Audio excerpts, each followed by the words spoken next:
Hello students, I welcome you all to the online video lecture on course heat transfer. So today we'll discuss the module number 4, which is entitled as thermal radiation. So today is the fourth lecture on module number 4.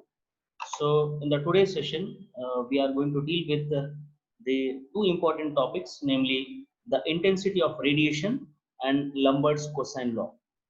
So before going to the topics, let's have the discussion on what we studied in the lecture number 3.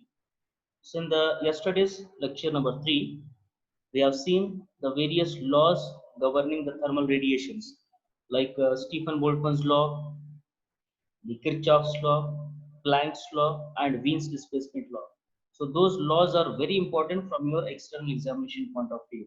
Okay, so please prepare thoroughly. Well, in the today's class, we will study the intensity of radiation. The agenda of today's class is to learn the definition of intensity of radiation, and also will derive the equation for or the relationship between the emissive power and the intensity of radiation. Emissive power and the intensity of radiation.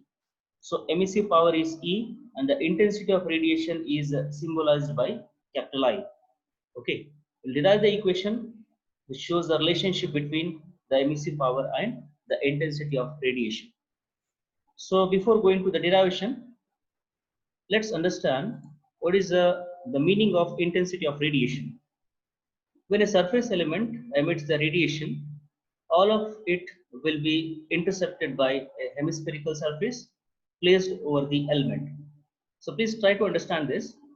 Now, if we consider an element, this is a top view. Okay, this is an element which is continuously radiating the thermal radiation, which is emitting the thermal radiation. So this is the top view. So it will cover the entire circular section, so let me take this as the top view. Okay, so it will emit the radiations in all the direction. Now if you see the front view, this is the element, this is the front view, and it will radiate in all the direction. So let me say this emitter is placed on a flat surface, so this will emit the radiation in all the direction. So that means it will cover half of this sphere. This is a front view and this is a top view. Okay, so what I meant to say is the thermal radiations emitted by the small radiating surface or small radiating body, it will cover a hemisphere. Hemisphere means half of the sphere. This is a complete sphere, and hemisphere means this is a half of the sphere. Okay, I hope this is clear. Now let's go to the intensity of radiation definition. So the intensity of radiation I is defined as the rate of energy leaving a surface in a given direction per unit solid angle per unit area of the emitting surface normal to the mean direction in space. Okay, now how to define this intensity of radiation? So intensity of radiation I is defined as the rate of energy emitted, by the body in a given direction per unit solid angle, per unit solid angle per unit area of emitting surface, per unit area of the emitting surface. It is the heat energy emitted by the body per unit solid angle per unit area of the emitting surface normal to the mean direction in the space. Okay, now what do you mean by this solid angle? What do you mean by this solid angle? See, solid angle is nothing but it is a portion of space inside the sphere enclosed by a conical surface with the vertex of cone at the center of the sphere. Okay, now let us consider a sphere here. Let us consider a sphere. So let us try to understand what is the meaning of solid angle. This is the center of the sphere. Now if I take a cone, a conical element, such that the vertex of the cone is exactly locating at the center of the sphere. then the angle intended by this solid cone, this angle intended by this solid cone is nothing but the solid angle. It is nothing but the solid angle. Okay, of course it is a three-dimensional. Fine, solid angle. It is the angle intended by that cone, that vertex, such that the vertex is locating at the center of the sphere. Okay, now it is measured, the solid angle is measured by ratio of spherical surface enclosed by the cone to the square of the radius of the sphere, to the square of the radius of the sphere. Now for sphere, how to calculate the solid angle? For the sphere, how to calculate the solid angle? It is a simple formula, just area of the sphere divided by square of the radius of the sphere. I repeat, solid angle for the spherical body can be calculated by the formula area of the sphere divided by square of its radius. So area of the sphere is 4 pi r square, 4 pi r square divided by, so square of the radius, square of the radius. So square of the radius, square of the radius, both will get cancelled, and ultimately we are left with 4 pi. So remember students, 4 pi is the solid angle for a sphere. 4 pi is the solid angle for sphere. Sometimes in the competitive examinations, he may ask, what is the solid angle for a sphere? The answer is 4 pi. And sometimes he will ask the definition of solid angle as well. It is the ratio of area of the sphere divided by the square of its radius. Is that clear? I hope this is clear now. Okay. Now, sometimes he will ask, what is the unit for solid angle? What is the unit for solid angle? The answer is steradian. Steradian. It is steradian. Okay, please remember, guys, what is the unit of solid angle? It is nothing but the steradian. This is a solid angle, and usually, what is the unit for angle? How the angle can be measured? It can be measured in terms of radians or in terms of degrees. It may be in terms of radians or it may be in terms of degrees. It is for the two-dimensional. But if we consider the solid angle, which is a three-dimensional, then I have to take the unit as steradian. So sometimes in competitive exams, he will ask, what is the unit of solid angle? The answer is steradian. I hope this is clear. Okay, now let's go ahead. Okay, so the angle of the unit of solid angle is steradian. Now the solid angle subtended by the complete hemisphere is given by. So as I told you, the solid angle is nothing but the ratio of area of the sphere divided by square of its radius. Now if you consider the hemisphere, hemisphere mane half of the sphere, hemisphere mane half of the sphere. So this is the sphere and hemisphere is half of the sphere. It's half. Okay, half money, its area is 2 pi r square. Its area is 2 pi r square divided by square of the radius. Okay, that is r square will get cancelled. You will get 2 pi. 2 pi is the solid angle for hemisphere. So for complete sphere we got 4 pi, and naturally for half of the sphere, that is a hemisphere, we will get 2 pi. Okay, so this is the solid angle for hemisphere, that is 2 pi, of course in terms of steradian. Now let us consider, after defining the intensity of radiation, let's go to the derivation. Let's derive the relationship between intensity of radiation and the emissive power E.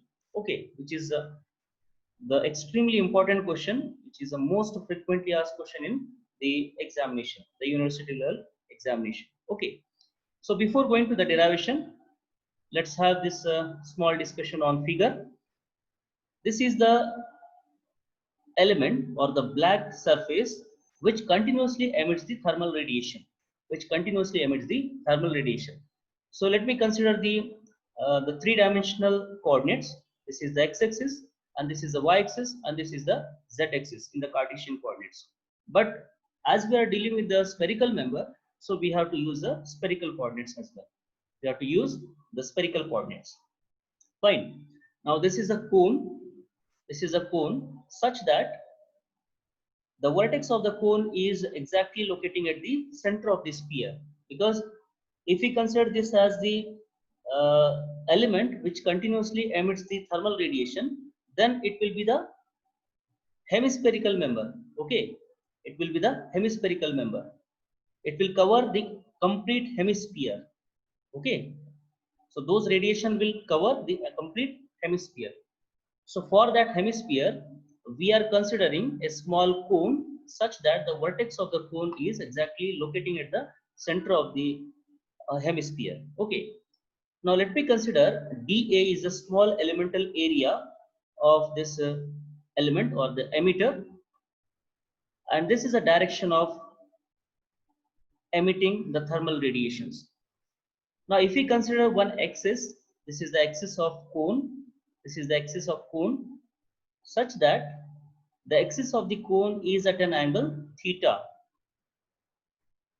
such that the axis of the cone is at angle theta, and phi is the angle between the z-axis, okay, and the horizontal axis, okay. So phi is a different angle and theta is a different angle. Now d omega is the solid angle. It is the symbolic representation for solid angle. D omega is a solid angle for that element or the conical element. Now this figure is also important. If we consider the In as the intensity of radiation, and the direction of this intensity of radiation is normal. This is the normal direction. Now if I want to calculate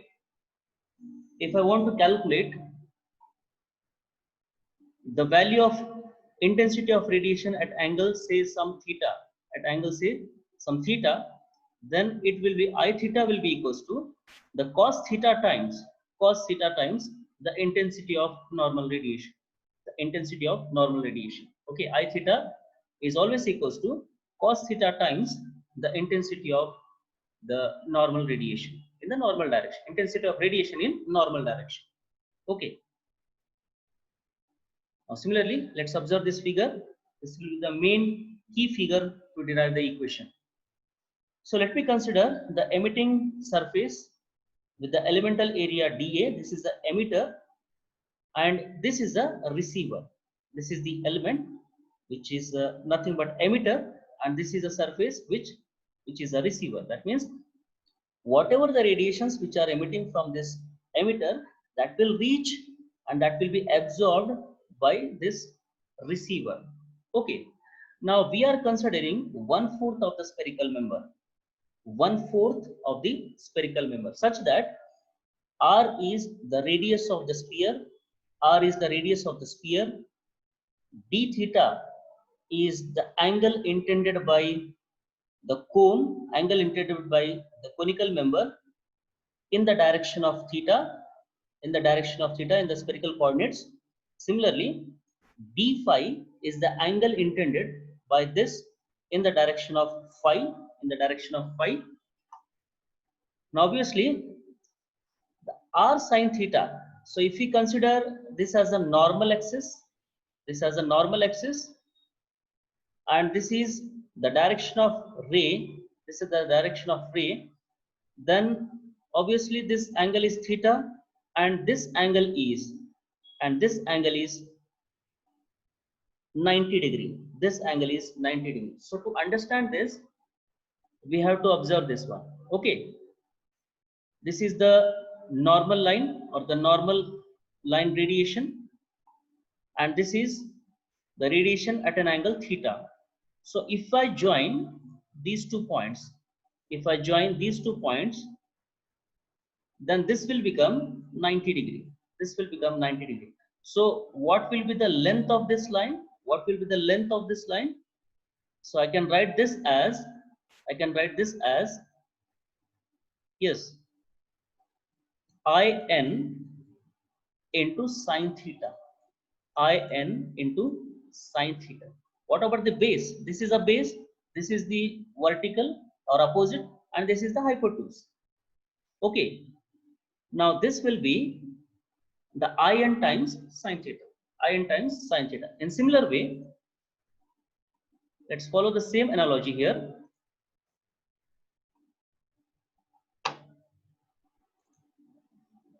Here also, this is the opposite, this is the hypotenuse, and this is the base. Okay, so what will be here? This one, the r sine theta, r sine theta. This is the radius, which is nothing but hypotenuse, and this is the opposite.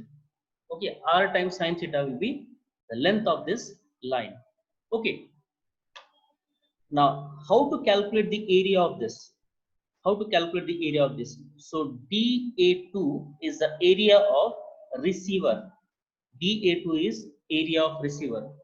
So the product of these two, so the length of this is, this arc is r d theta, r d theta. How to calculate this?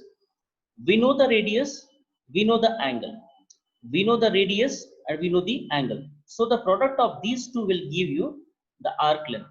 So to understand this carefully, let me take this as one line at an angle theta, at an angle theta from the horizontal line. Okay, now I want to calculate the value of this arc. What is the arc length? What is the length of this arc? Okay, so let me take r as the radius, r as the radius. Now how to calculate the length of arc? Just take the product of r and theta, you will get length of this arc. In similar way, if you know the value of r, if you know the d theta, just take its product, you will get the arc length. Similar way, in similar way, you know the arc length here. So this is a d phi, this is the angle. D theta, d phi is the angle. So angle into the distance, angle into distance. So r sine theta d phi, r sine theta d phi is the length of this line. So how to get the area? So dA2 is the product of r d theta and r sine theta d phi. So just take its product, you will get r square sine theta d phi and d theta. So this is the area of receiver section, that is dA2, area of receiver section. I hope this is clear. If you practice this figure 2 to 3 times, you'll get the things. Okay, now let's go to the derivation. The figure A shows a small black surface of area dA. So dA is nothing but the emitter, emitting the radiations in different directions. A black body radiation collector through which the radiation passes is located at the angular position characterized by zenith angle. So this angle theta is called zenith angle. Okay, towards the surface, normal to normal, and angle phi of a spherical coordinate system. Okay, in spherical coordinate system we are using theta and phi. Okay, further, the collector subtends the angle, the solid angle d omega when viewed from a point on the emitter. Okay, so if you view this from the emitter, this is the emitter section. If you view from here, then the solid angle subtended by this cone is d omega. So d omega is the symbolic representation for solid angle. Okay, let us consider the radiation from the elementary area dA at the center of the sphere as shown in figure B. Okay, so this is a figure B. This is the emitter section and this is the collector section, which has the respective areas dA1 and dA2. Suppose this radiation is absorbed by the second elemental area dA2, a portion of hemispherical surface. Okay, now the projected area of dA1 on the plane perpendicular to the line joining dA1 and dA2 is dA cos theta, dA1 cos theta.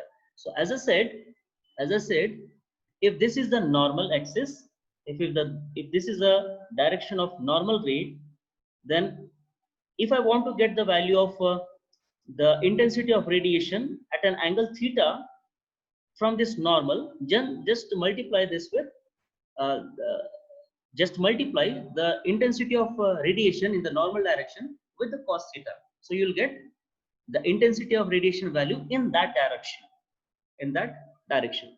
In similar way, so here I want to get the projected area of dA1, so which is equals to dA1 cos theta, dA1 cos theta. So this you have to remember. Fine. Now the solid angle subtended by dA2, solid angle subtended by dA2 is this is the receiver section, the area of the receiver section. So the solid angle for receiver section is, as I said, how to define the solid angle? It is the ratio of area to the square of the radius, area to the square of the radius. So the area of receiver section is dA2 divided by square of the radius. So radius, you know, that is r, square of the radius. So dA2 divided by r square. Now the intensity of radiation.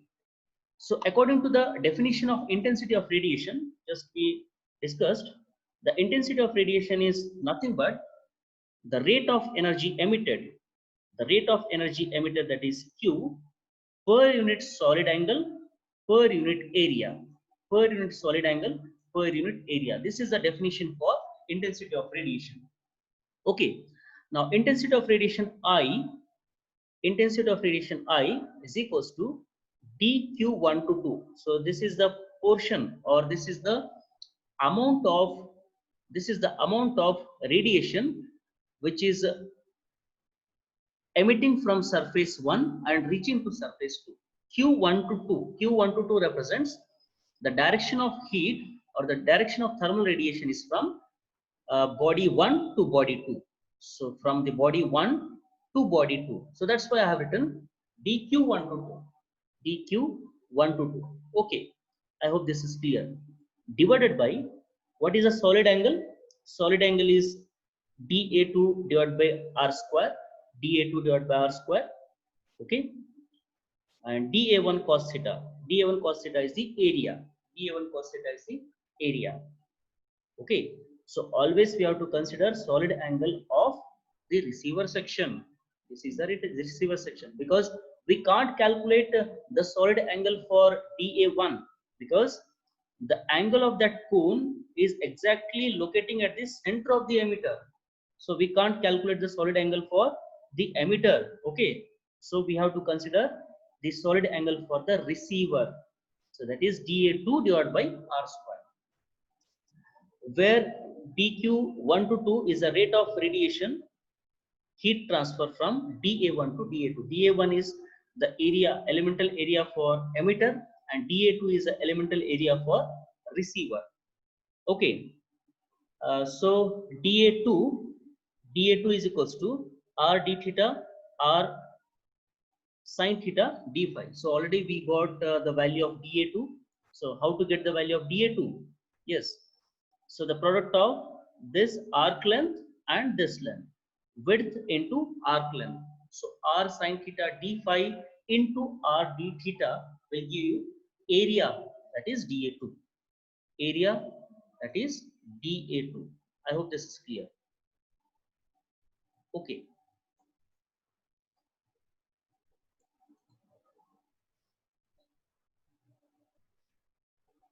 So dA2 area is r square sin theta, sin d theta and d phi. Now just to do the cross multiplication here, before that substitute dA2 value, substitute dA2 here in this equation. What is dA2? dA2 is r square sin theta d phi.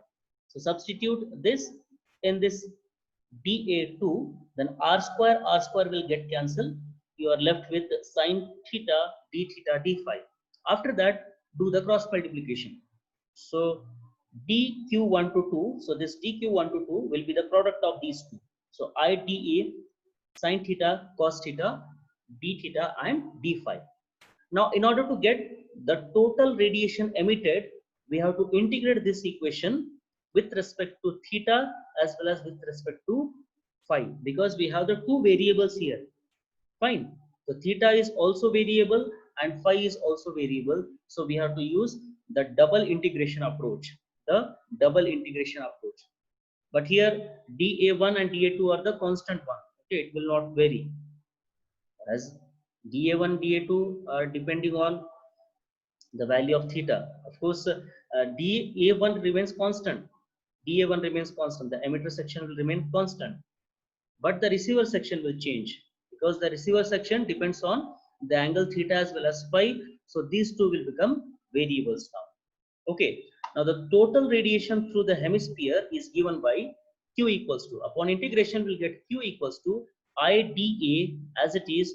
Now here theta is varying from, integration of theta is varying from 0 to pi by 2. So please understand this carefully, how the theta is varying from 0 to pi by 2, and here phi, here it should be phi, here it should be phi, there is a misprint here, phi, and here phi is varying from 0 to 2 pi, phi is varying from 0 to 2 pi, and of course we have the two variables sine theta, cos theta, d theta, d phi as it is. Okay. Now, how we have to take, how this theta is varying from 0 to pi by 2. How the theta is varying from 0 to pi by 2. Please look at here. So, if you consider this figure, the theta is calculating from vertical axis to horizontal. Vertical axis to horizontal. So, what is the angle? What is the angle here? So, theta is varying from 0 to pi by 2, 0 to 90. 0 to 90. See here, this is the normal axis and this is a base. Okay, so how the theta is varying? So this is the angle. If you see from the front, this is the angle. So theta is varying from 0 to pi by 2, pi by 2 or 90. 0 to pi by 2. So that's why we have to take the integration limits for theta as 0 to pi by 2. Similarly, how the phi is varying? How the phi is varying? Phi is calculating from the base, circular base. Okay, let me clear you that this is the top view. This is the top view, and this is the normal axis. This is the normal axis, and this is the center of the sphere. This is the elemental line, any elemental line, which is at an angle phi, which is at an angle phi.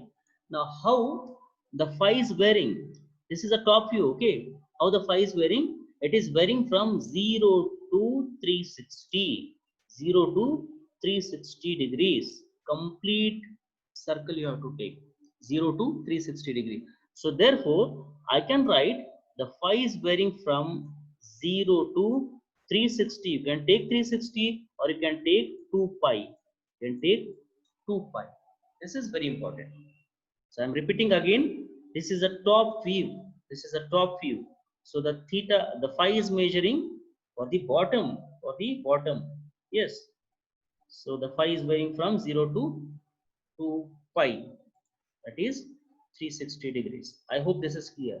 Okay. So if these things are clear, then the further steps are simple mathematics. Just do the integration. That's it. Okay. So the theta is varying from 0 to pi by 2 and phi is varying from 0 to 2 pi. Now the things are clear. So here, if you integrate, first let me do the integration for the phi. Let me do the integration for the phi with respect to phi. So here we have only one phi term, that is 1 into d phi. So let me write here integration. So phi is varying from 0 to 2 pi, and here what we are having only d phi, only d phi. So if you integrate this, what you will get? Only phi. You will get only phi between the integration limits 0 to 2 pi, 0 to 2 pi. So upper integral limit is 2 pi and lower integral limit is 0. So therefore you will get only 2 pi. Upon integrating this with respect to d phi, you will get only 2 pi. Now we are left with sine theta, cos theta, d theta as it is, and the integration limits are, the theta is varying from 0 to pi by 2. Theta is varying from 0 to pi by 2. So upon further integration, so before doing the integration, let's have the basic trigonometric formula. So here we have 2 sine theta cos theta. 2 sine theta cos theta can also be written as 2 sine theta cos theta. 2 sine theta cos theta can also be written as sine 2 theta. Sine 2 theta. 2 sine theta cos theta can also be written as sine 2 theta. Okay. So here 2 sine theta cos theta can be written as sine 2 theta. Here you have to take 2. There is a misprint here. This is 2. 2 sine theta cos theta is sine 2 theta. Now integrate. Do the integration. What is the integration of sine 2 theta? The integration of sine 2 theta is minus cos 2 theta by 2. Minus cos 2 theta by 2 is the integration of sine 2 theta. Okay. Now what is the integration limit? So let me keep this minus sign outside. And what is the integration limits? 0 to pi by 2. 0 to pi by 2. Now use the integration limits. Use the integration limits. Now here I'll do the continuation. Here I'll do the continuation. So minus 1 by 2 is outside the bracket as it is. Now the upper integral is pi by 2.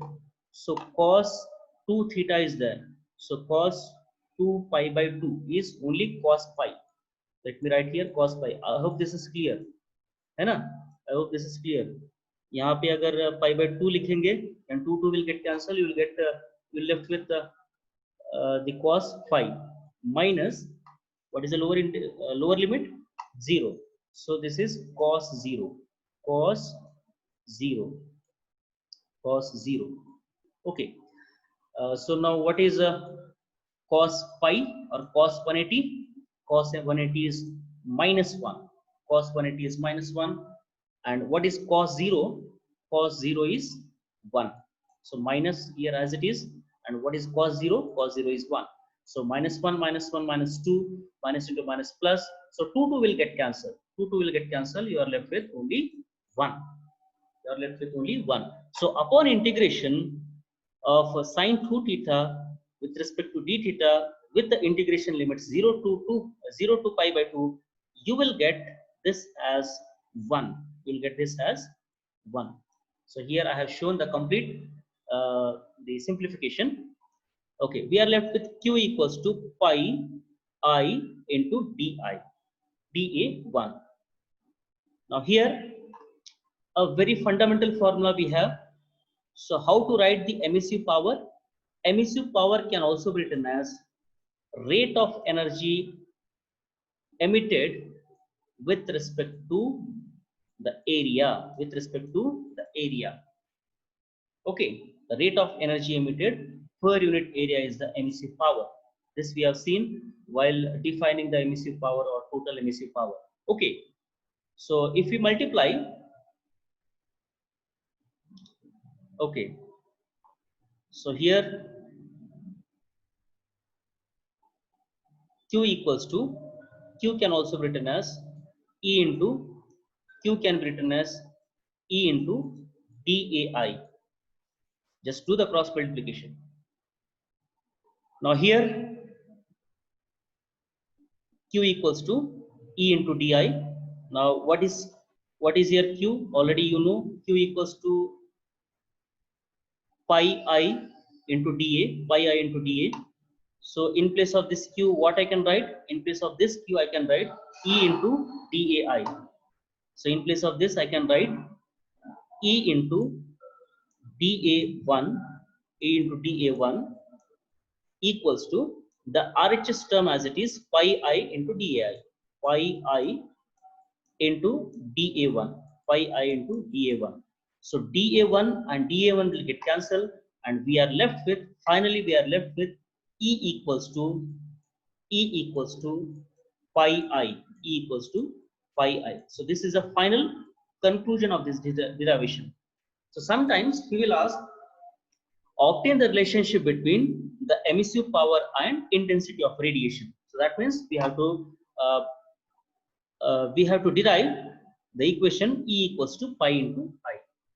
Okay, so sometimes in competitive exams we will ask, what is the relationship between the emissive power and the intensity of radiation? You should be in a position to.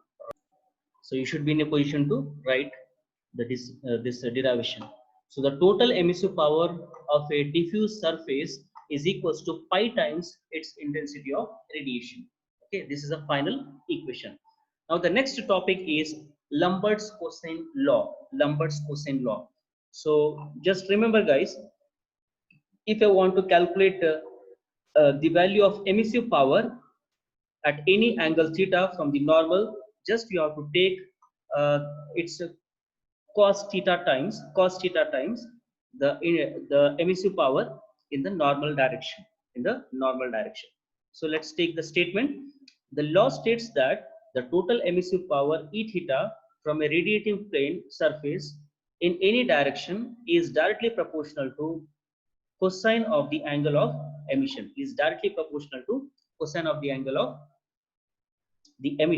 Okay, so if you replace the proportionality sign by an equality sign, I can take the constant, that is En. En is the emissive power in the normal direction, and E theta is the emissive power at any angle theta. Okay, so the angle of emission theta is the angle subtended by the normal to the radiating surface and the direction of vector of emission of the receiving surface. So if En is the total emissive power of the radiating surface in the direction normal, then E theta is given by En times cos theta. Okay, so this is basically known as the Lambert's cosine law, or it is also known as the Lambert's law of diffuse radiation. So sometimes he will ask, give the statement for Lambert's law of diffusion. So it is same. It is same as that of Lambert's cosine law. Okay. So if you find anywhere any difficulty, you can put your comments in the comment box. Okay.